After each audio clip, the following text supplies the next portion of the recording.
Meus amados irmãos, chegamos então à metade do tempo da quaresma. Letare Jerusalem, alegra-te Jerusalém.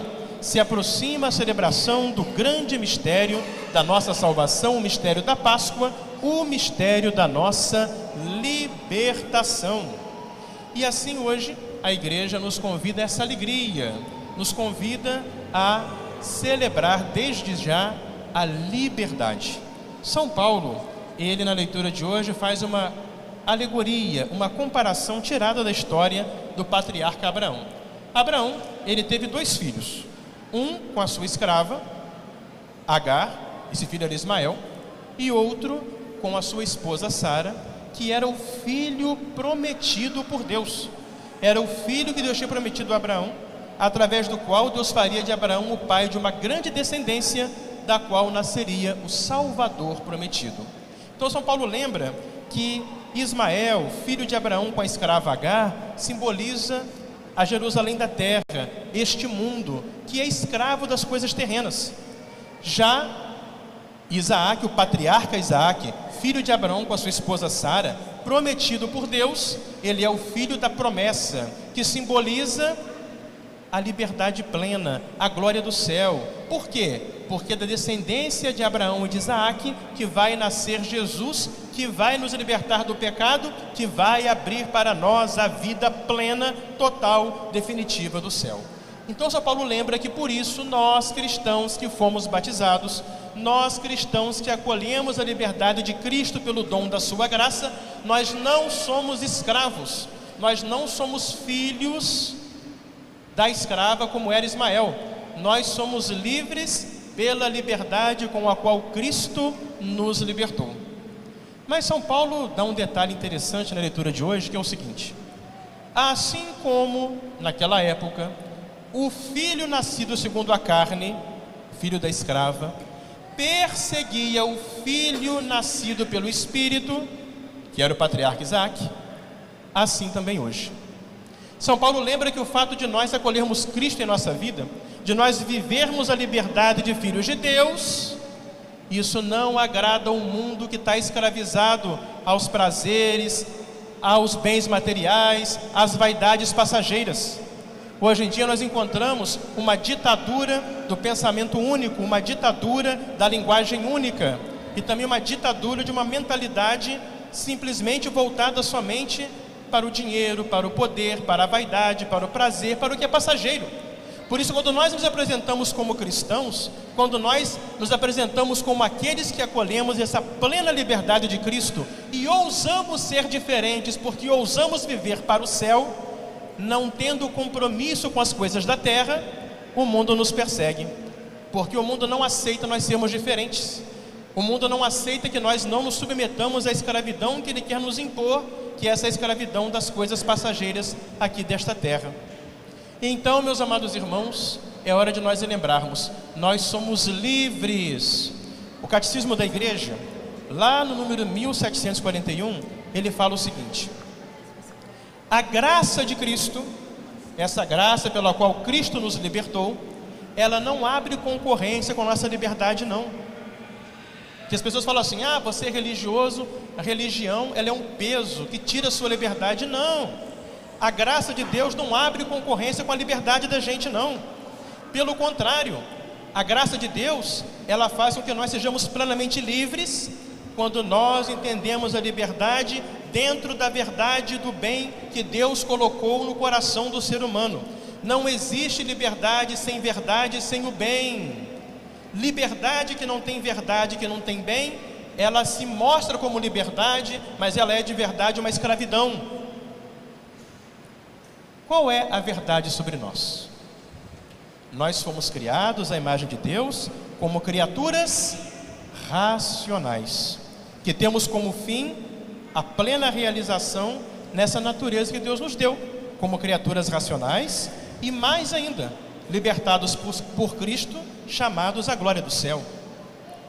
Por isso que nós agimos, nós nos comportamos de modo racional, de modo humano e muito mais de modo cristão.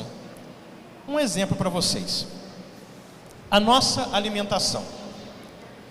Como nós somos pessoas racionais, nós devemos nos alimentar como? De modo balanceado, de modo saudável, de modo equilibrado, para o nosso bem, para manter a nossa saúde, para agirmos assim de modo racional, para atingirmos a nossa plenitude como pessoa humana. Quando eu paro de usar a minha razão e começo a ceder aos meus instintos e desejos descontroladamente, e extrapolo na comida pela gula, ou extrapolo na bebida, por exemplo, a embriaguez, o que acontece? Eu prejudico a quem? A mim mesmo. É igual a galinha, né? Se você vai jogando milho para a galinha, ela vai picando e comendo milho até estourar o papo, porque galinha não pensa. Nós não. Nós não somos bichos. Nós temos uma verdade. Nós temos um bem a perseguir. Nós temos inteligência para que, opa, aqui eu boto o freio. Por que não? Eu faço o que eu quero. Então eu vou beber, me embriagar, me estragar todo. Você é livre? Não. Você é escravo de um copo, de uma garrafa. Isso te faz melhor, te faz livre, não te faz escravo, te rebaixa, te humilha. Então, meus amados irmãos, não existe liberdade se não tem verdade e bem. E essa é a liberdade verdadeira que nos faz não estar presos a nada desse mundo, que nos faz ter a nossa vida independente e não estarmos nem aí para pressões que querem colocar contra nós, para nos fazer ser iguais a todos, porque nós somos diferentes, nós não somos daqui, nós somos do céu. Essa é a liberdade verdadeira, pautada na verdade e no bem.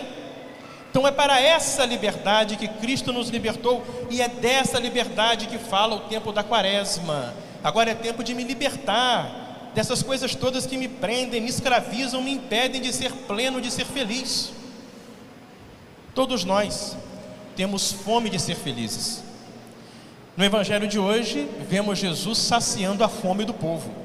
Aquele povo estava entusiasmado, seguindo Jesus, ouvindo a sua pregação, e o povo estava com fome, já estava há muito tempo seguindo Jesus. E Jesus teve pena e fez o grande milagre de multiplicar os pães e os peixes e saciar a fome daquele povo. Muitas vezes, meus irmãos, nós também temos fome da felicidade plena, da felicidade verdadeira. Só que muitas e muitas vezes acabamos nos deixando levar por essa ilusão de felicidade que o mundo quer nos oferecer. É com bens materiais, é com vaidades, é com prazeres passageiros. O que acontece? Isso é ilusão, isso é falso. A gente busca, procura, satisfaz por um momento e ficamos com fome de novo. Por isso Jesus, Ele que sabe que só Ele é que pode plenamente preencher o desejo que nós temos de ser felizes, porque Ele fez o nosso coração de um tamanho tão grande que só Ele pode preencher. Ele quis multiplicar para nós um pão muito mais maravilhoso do que o pão material, que é Ele mesmo presente e vivo na Eucaristia. Esse milagre que nós ouvimos hoje foi a ocasião na qual Jesus prometeu a Eucaristia. A passagem de hoje terminou quando o povo, entusiasmado por ter visto o milagre da multiplicação do pão, queria coroar Jesus como rei. O povo queria a vida fácil. Há um rei que multiplica comida, ninguém precisa trabalhar, tem tudo de bom. Então Jesus, percebendo que queriam tê-lo como rei por interesse terreno, material, mundano, Jesus fugiu. Continuando o evangelho, o povo foi atrás e encontraram Jesus na sinagoga de Cafarnaum. E quando chegaram, Jesus falou: vocês estão aqui me procurando por esse pão que vocês comeram e depois vão ter fome de novo. Mas não é esse pão que eu vim trazer. Eu sou o pão vivo que desci do céu. O pão que eu darei é a minha carne para a vida do mundo. A minha carne é verdadeiramente comida, meu sangue é verdadeiramente bebida. Quem comer deste pão viverá eternamente. Então esse é o grande pão, é o pão da Eucaristia, onde Ele está vivo para quê? Para saciar a nossa fome de liberdade, a nossa fome de felicidade. Por isso, meus amados irmãos, aproximam-se as festas pascais. Como começou o evangelho de hoje? Como estava se aproximando a festa da Páscoa, é que Jesus fez esse milagre. Aproxima-se a Páscoa. A Páscoa é tempo de nós celebrarmos a vitória de Cristo, a nossa libertação do pecado. E esse Cristo vitorioso, esse Cristo libertador, esse Cristo vivo, ressuscitado, está presente na Santíssima Eucaristia e vem a nós na Sagrada Comunhão. Ele vem para quê? Ele vem exatamente para isso, para saciar a fome que nós temos de liberdade e felicidade. E nós? Será que nós vamos ao encontro dele? Ou será que nós preferimos continuar vivendo escravizados no mundo, escravizados no pecado? Por isso, meus amados irmãos, é tempo de nós prepararmos a nossa comunhão pascal. É tempo de nós assumirmos a Eucaristia como alimento diário da nossa vida. Para quê? Para que Cristo, nosso Senhor, possa saciar a nossa fome de felicidade, de liberdade, nos libertar para essa liberdade que Ele conquistou para nós, nos libertar das amarras do mundo e nos fazer caminhar livres para a plena realização que nós esperamos, que será a glória do céu.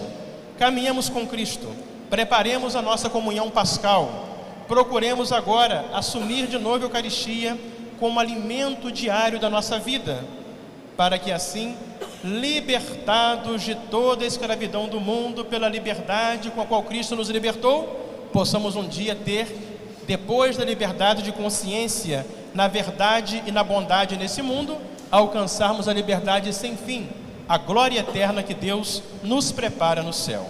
Em nome do Pai, e do Filho e do Espírito Santo. Amém.